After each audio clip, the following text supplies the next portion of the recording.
আজি অকস্মাতেই ক্ষীৰোদধিৰ তীৰত আপোনালোকৰ সকলোৰে উপস্থিতিৰ অৰ্থ মই নুবুজিলোঁ। হে নাৰায়ণ, দৰাধাৱত অথন্তৰ ঘটা হেতু ভূভাৰ হৰণকাৰী ধৰিত্ৰী দেৱীৰ আকুল বিননিত মত্যধামত পলয়ংকাৰী বৰ্ষাৰ সৃষ্টি হৈছে। সেয়ে আমি তিনিও আহি আপোনাৰ ওচৰত ভূভাৰ হৰণৰ হেতু নিবেদন জনাইছোঁ। প্ৰভু, হে প্ৰভু, তোমাৰ অৰ্পিত ভাৰ গ্ৰহণ কৰি মোক মুক্তি দিয়া। মই আৰু ধৰাধামত পাপৰ পূজা পালন কৰিব নোৱাৰা হৈছোঁ।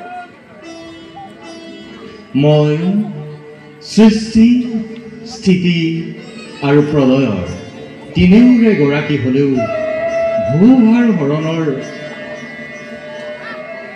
বাবে কিছু সময়ৰ প্ৰয়োজন।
এতিয়াও কি পূৰ্ণ ব্ৰহ্মশ্ৰী হৰি সুখৰ নিত্যাত্মগ্ন?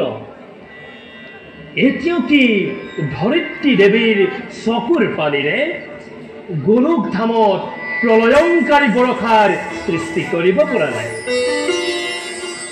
নাৰায়ণ, নাৰায়ণ। এই দেৱৰক্ষী, মই বৰ শোকাকুল।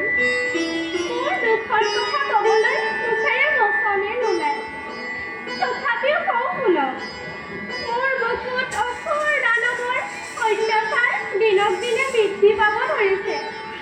মই আৰু ধৰা নামত পাপৰ বোজা বহন কৰিব নোৱাৰা হৈছোঁ। দয়া কৰি মোৰ ওপৰত ন্যস্ত বহন কৰক প্ৰভু। নাৰায়ণ নাৰায়ণ। শুনিলেনে প্ৰভু? আপুনি সৃষ্টি সৃষ্টি আৰু স্থিতি প্ৰলয়ৰ তিনিওৰে অধিকাৰী হ'লেও এনেদৰে নীৰৱে থাকিলে কেৱল মধ্যধামতে কিয় সমগ্ৰ বিশ্ব ব্ৰহ্মাণ্ডত অসুৰ আৰু দানৱৰ অত্যাচাৰত জৰ্জৰিত হ'ব প্ৰভু। তেতিয়া আপোনাৰ ভূভাৰ হৰণকাৰী নামৰ কোনো সাৰ্থকতাই নাথাকিব প্ৰভু। প্ৰভু, মোৰ কাৰ্য হৈছে প্ৰলয় বা ধ্বংস, কিন্তু ধৰাধামত মোৰ কাৰ্য সিদ্ধিকৰণাৰ্থে কোনো এটি ছিদ্ৰও নাই। কংস, জৰাসন্ধ, শিশুপাল, দন্তবক্ৰ আদি প্ৰকাণ্ড প্ৰকাণ্ড অসুৰ দানৱৰ অত্যাচাৰত দেৱ কাৰ্যৰ কোনো প্ৰয়োজনেই নোহোৱা হৈছে প্ৰভু। সেই নাৰায়ণ, ধৰিত্ৰীৰ এনে শোকাকুল পৰিৱেশ বৰ হৃদয় বিদাৰক। কৃপা কৰি তেওঁৰ প্ৰতি সদয় হওক প্ৰভু। প্ৰিয়ে, এই ক্ষেত্ৰত সদয় আৰু নিৰ্দয়ৰ কোনো প্ৰশ্নই নুঠে। মই এতিয়া যি খুজিলোঁ ভূভাৰ হৰণৰ হেতু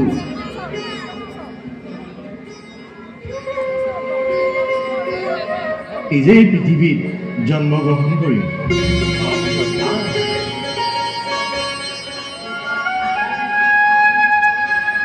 প্ৰভু, অধমে এটি কথা পাৰোনে সুধিব? সোধা দেৱৰ্ষি। প্ৰভু, ভূভাৰ হৰণৰ হেতু ক'ত কেনেকৈ অৱতাৰ ধাৰণ কৰিব ক'বনে প্ৰভু? শুনা দেৱৰ্ষি। প্ৰভু,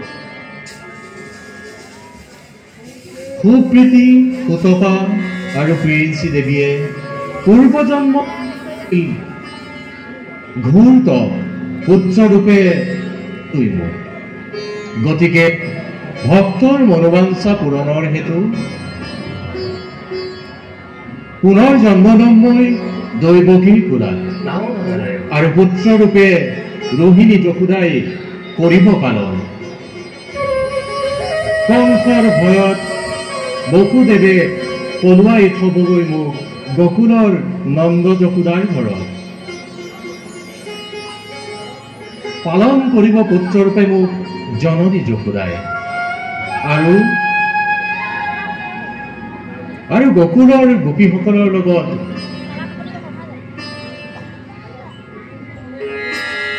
গোপিনীৰ সনে কৰিম মই ৰাসকেলি বৃন্দাবনত।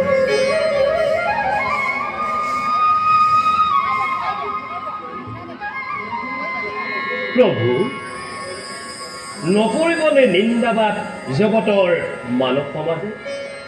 কৰে যদি অংগ কেলি ৰমণীৰ সংগে? প্ৰভু, নহ'বনে লাঘৱ ভক্তি ভগৱানৰ প্ৰতি? ভয় নাই দেৱৰ্ষি। প্ৰভু, ইয়াৰো আছে এক উদ্দেশ্য মহান। পূৰ্বজন্মত ব্ৰজবাসী গোপিনীসকলে কাত্যায়নীক পালন কৰিছিল পতিৰূপে পাবলৈ মোক। সেয়েহে ভক্তৰ মনোবাঞ্ছা পূৰণৰ হেতু কৰিম মই ৰাসকেলি বৃন্দাবনত। মোৰ সেই গকুলৰ কুলীন সেই বৃন্দাবনত তুলিম যেতিয়া মই পঞ্চবসুৰৰ ৰাগিনী। কেৱল শুনিব মোৰ ভক্তসকলে, মাত্ৰ নুশুনে মোৰ জননী যশোদাই। প্ৰভু, ৰাসতত্বৰ দুহাৰ্থৰ বিষয়ে ক'বনে বুজাই? শুনা দেৱৰ্ষি। প্ৰভু, ৰাস হ'ব পঞ্চতত্বৰ সমাহাৰ। সকলো জীৱৰে নিবৃত্তি লাভৰ ইহলীলা। ভক্ত আৰু ভগৱানৰ মহামিলন, জীৱাত্মা আৰু পৰমাত্মাৰ অনন্ত বিহাৰ।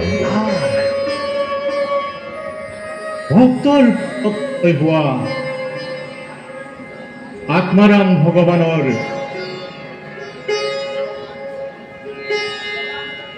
প্ৰকাশিত প্ৰতিজন ভক্তৰ হৃদয়ে দান কৰি আলিংগন পূৰ্ণ কৰাই হ'ব ৰাগতত্বৰ মহান উদ্দেশ্য। নাৰায়ণ নাৰায়ণ। গতিকে মই ধৰা ধামত জন্মগ্ৰহণ কৰাৰ পূৰ্বেই দেৱগণে নিজ নিজ ৰূপ লৈ কৰ্তব্য পালন কৰকগৈ। প্ৰথমে অনন্ত গৈ মোৰ জ্যেষ্ঠ ৰূপে ৰোহিণীৰ গৰ্ভত জন্ম লওঁগৈ আৰু যোগমায়া হ'ব যোগমায়া যোগমায়া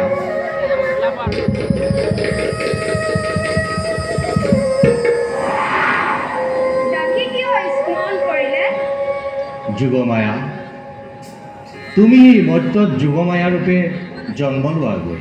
দাসীয়েনো কি অপৰাধ কৰিলে নৰজনীত গৈ জনম ল'বলগীয়া হ'ল? ভয় নাই মায়া,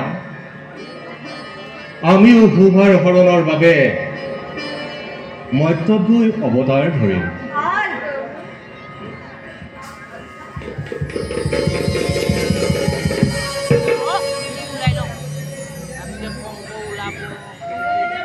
প্ৰভু বিদায় আমিও তেন্তে বিদায় তথাস্তু।